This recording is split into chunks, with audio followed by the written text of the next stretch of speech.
Good morning and welcome back to our second Anchored in the Word morning reflection, and hope that the things we talked about yesterday were a challenge and encouragement to you. This morning we're going to focus in on how Christ responds. Yesterday we saw that obviously he was displeased with what he saw when he entered the temple, and so this morning we want to focus in on the action that he took, and it was a very decisive action. So let's go ahead and turn in our Bibles to Luke chapter 19. We're going to read verses 45 through 48, and then we're going to dig into this second concept today. It says this: "And when he went into the temple and began to cast out them that sold therein, and them that bought, saying unto them, It is written, My house is a house of prayer, but ye have made it a den of thieves. And he taught daily in the temple, but the chief priests and the scribes and the chief of the people sought to destroy him, and could not find what they might do, for all the people were very attentive to hear him." The second thing I'd like us to notice this morning is the decisive public action that Christ took. Now, in verse 45 it says, "And he went into the temple and began to cast them out that sold therein and them that bought." Now, pause for a second. We see those who sold and those who bought, and you go, why both? Cap that. We're going to come to this at another time later in the week. But I want you to keep in your mind that should be a question we ask. Why is it that he addresses both of those groups? Why not just those who are selling, also those who are buying? We'll come back to it. But I want to show you a couple things here before we get into that topic on another day. This is not the first time that Christ has thrown out the money changers. In fact, there are two instances that the Gospels tell us Jesus did this.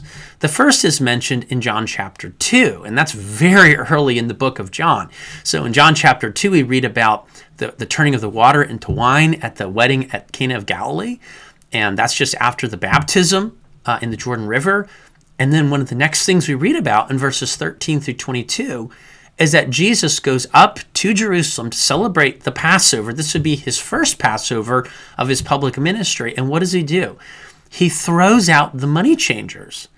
And interestingly, in chapter 3, we read the story of Nicodemus coming to Jesus. Nicodemus is one of the members of the Sanhedrin. And when he comes to Jesus, he says, "We know that you are a teacher come from God, for no one can do these miracles unless God is with him."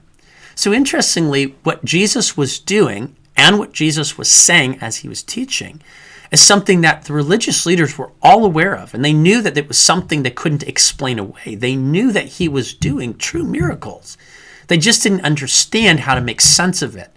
And it is possible that one of the reasons Nicodemus was sent to Christ was initiated by the fact that he throws out these money changers and he calls this his father's house, which would have been a completely shocking thing for the people to consider. This second example is at the end of his ministry. So it's as if we have these bookends. He inaugurates his ministry. The first Passover, he throws out the money changers. The last Passover, the one that is going to come to a head where he's going to be crucified, he throws out the money changers. And we read about that here in Luke chapter 19. This event leads to the Sanhedrin not sending Nicodemus to talk to Jesus, but plotting to kill him. And interestingly, Nicodemus, the text is going to tell us in another place in the Gospels, that Nicodemus was against their decision to crucify Christ. And some of the members of the Sanhedrin were actually secretively disciples of Christ. And so it wasn't everyone who was a part of this religious establishment that was corrupted, but those who were not strong enough to stand up against those who were. And so we see how this played out. The second observation is in relation to timetable. And I know I mentioned this last week, but I kind of want to reiterate this a little bit this week, just so that we know where this sits. So in Luke chapter 19, verses 29 through 40, Christ has gone up to Jerusalem. He stops in Bethany. The disciples get a donkey, actually two donkeys, but one that Jesus rides on in the focus of most of the texts. And he comes down from the Mount of Olives, and as he's coming down from the Mount of Olives, the people cry out, "Hosanna, blessed is he who comes in the name of the Lord." As he goes down into the Kidron Valley and then comes up into Jerusalem, there is some contention with the religious leaders in Christ, where he basically is told by these people, "Tell your disciples to be quiet, not to do this." And Jesus says, "I can't do this. If I were to tell them to be silent, even the rocks would cry out." He goes up into Jerusalem, into the temple. He sees it, And then he goes back up to Bethany, and Mark chapter 11 records that for us. When he comes back down from Bethany and then up into Jerusalem on the second day, he comes across a fig tree that is barren, and he curses the fig tree. And this fig tree was, we could say, sort of like a prophetic utterance, if you will. God was using this as an illustration of what was going on in the nation and what was going to happen to the nation. And so the nation was a barren tree that was going to be judged because they were rejecting the Messiah. And then Jesus goes up into the temple and he disrupts the system. And that's what we read about in the verses that are in the text in front of us. The people who were bringing animals into the temple were abusing the system, because as they were selling those animals to the people who were going to be, you could say they were selling it wholesale, they were selling them at a rate that was taking advantage. And then the people who were buying these animals and then selling them to the people who had come up to Jerusalem to celebrate the Passover, again, they were abusing the people because they were selling these at exorbitant rates. The people who were exchanging money in the temple area were abusing the system. Why? Because they knew that the people who were coming up to celebrate the Passover were coming out of religious duty and obligation. They knew that these people were sometimes coming from a great distance. They did not have the animals that they needed. They did not have the currency that they needed to do the exchanging. And so they took advantage of them. It's almost like when a person goes to a resort town and everything is inflated because you're in a resort town during the typical time that people vacation. Gas is more expensive, food is more expensive, trinkets are more expensive.